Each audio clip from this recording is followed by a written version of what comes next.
Hello, it's time for Japan Outpost. I'm Yuka House.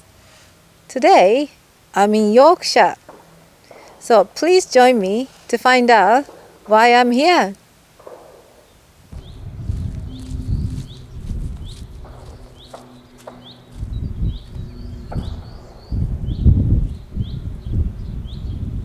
This is a takadai, which is used to make flat braids, and it's a kind of woven technique in that you move the threads to create a shed, which is a gap between the threads, and then you pass a thread through in order to make the weave, and then you beat it.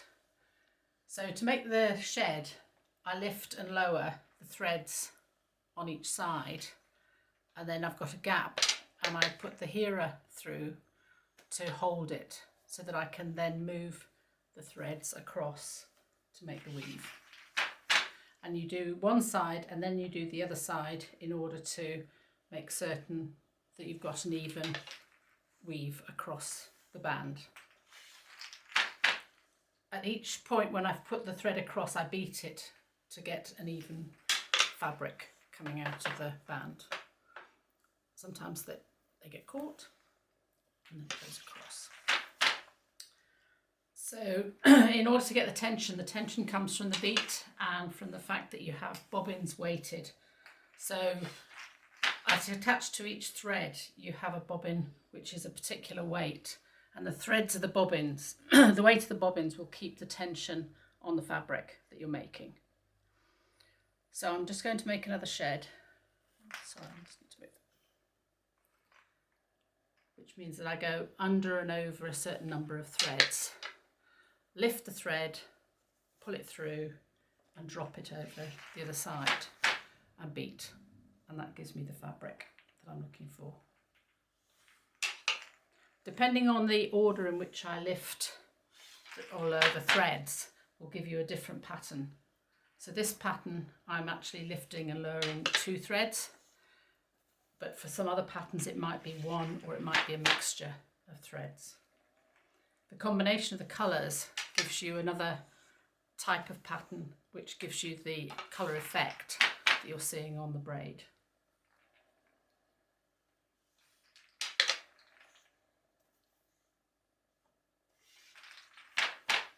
I'll just do one more on each side. And then the really clever thing about the takadai, which makes it a very interesting piece of equipment, is that when you pass down the bobbin threads, you then lift up a comber and move it so that with a circular action you can make your threads longer, your braid longer, without actually having to have another piece of equipment. So I like that piece, that's always fun.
And then I can actually wind the braid on so that it winds on eventually onto the roller, across the back and then onto the roller, so that you can make a very long braid without having to have lots of extra equipment. It's very neat and tidy. And then you can start again on the side.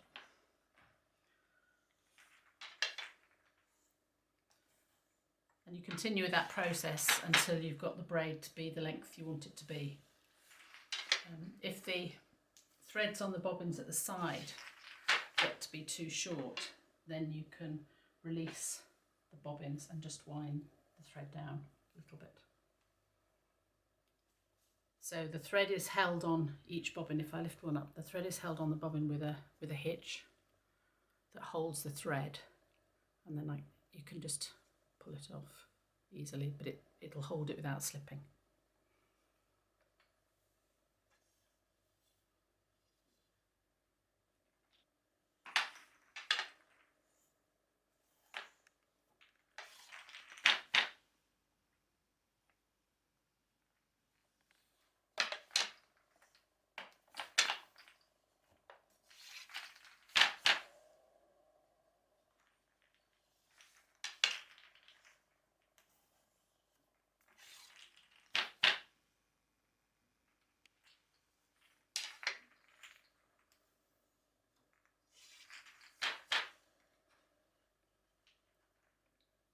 One of the things that you might notice is that I'm actually using both hands all the time to actually beat with.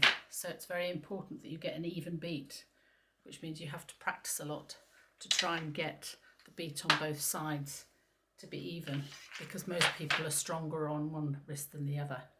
And you can tell whether it's even if the points at the top, which are level. So this one I'm not beating quite as hard with my right hand,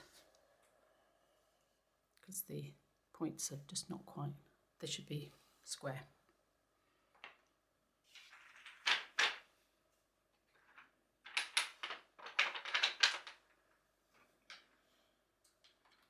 The threads on the bobbins are now getting too short to be able to work with, so I need to lengthen them. And to do that I use a piece of wood that I place across the front because you're trying to make sure that the length of the threads on the bobbins is even all the way. So I'll take one bobbin and lengthen it, and then I'll take another one and make it the same length. And I'll do that the same for all of the bobbins. If I take them one at a time, lengthen it and replace it, I can be sure that I'm not adjusting the order at all.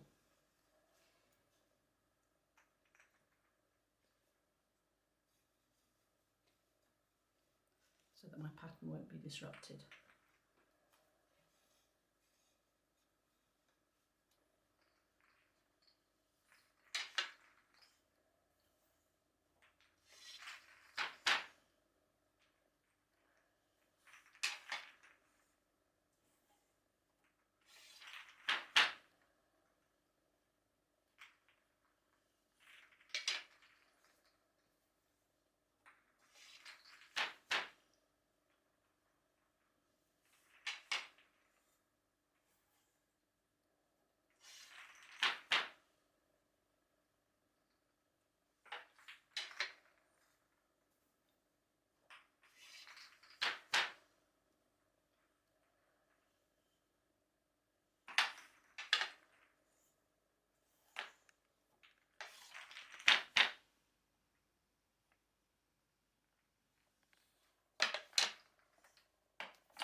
This is a Maldi that you set up here. Yeah. So, what is it that you got here? Would you explain? Okay, so I've set this Maldi up with 16 bobbins, but I've got here a board which shows you an exercise I did last year using 8 or 12 bobbins with 2 colours.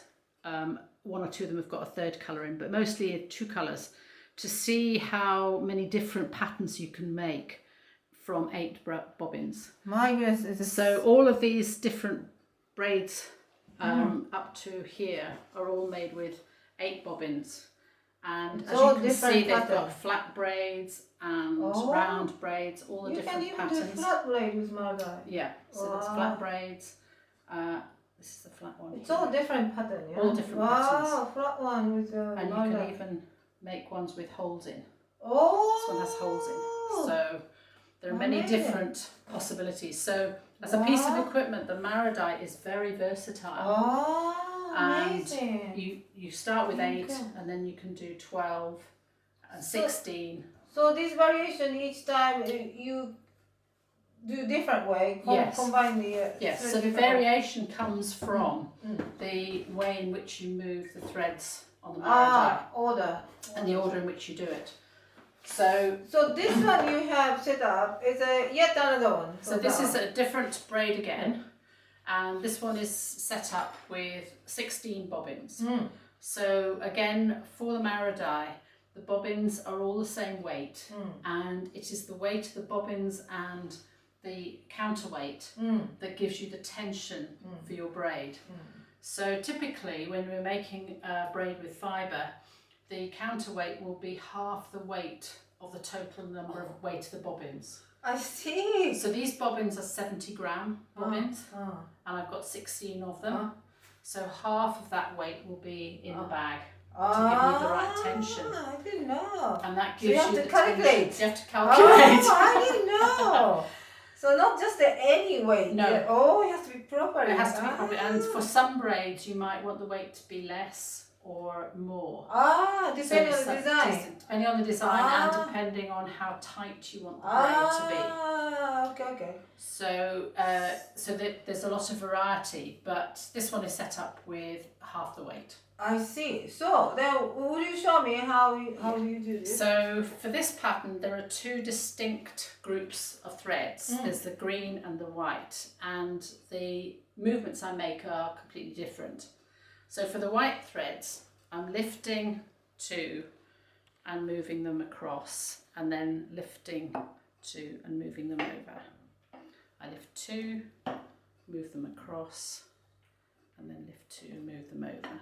So one of the things about working with the Maradai is that the movements always tend to be symmetrical and that you will use both hands at the same time. So this also makes it quicker but also makes it symmetrical. With the green threads, I'm doing a very simple movement. So I take the outside threads into the middle on the other side, outside threads and into the middle. So the white one's twisted. So the white one's twisting. Twisted. Yeah. So if I do it again, so I move them across and then twist it, move them across and then twist it. And then with the green ones, the outside ones go into the centre, outside ones into the centre. And then I'm ready to start again. And it's just easier if you just straighten up your bobbins each time you do it. So if I do it again, take it out and move it, take it across and move it. So as you can see, the hands are always moving symmetrically in opposite ways. But by using 2 hands, you can get your tension to be more even and it's obviously much quicker. So if I do it again, going across and then twisting, and then across, and twisting. And the outside ones go to the centre, and then they go into the centre, and then I can straighten them up again. So Debbie, thanks so much for showing us lots of different braiding. So tell me, what does braiding mean to you? I'm just fascinated by the process of braiding. So people often ask us what we do with it, and although I use it for lots of different purposes, my main interest is in the process. Of how to make different braids and the structure of different braids. And this year I'm going to start learning how to understand and interpret braids, so that you can look at the old braids that come out of Japan and work out how they were made and then try and make them.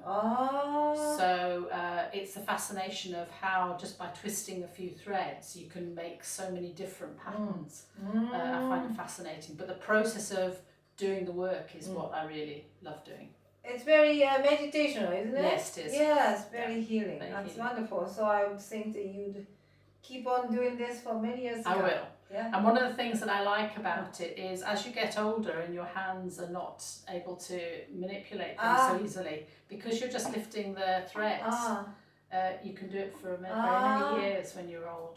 Probably it'll be a good training for your hands. It's very good training for your hands. Yeah, okay. As you get older. Yeah, thank you so much for today. It's a pleasure. Thank you. Thank you.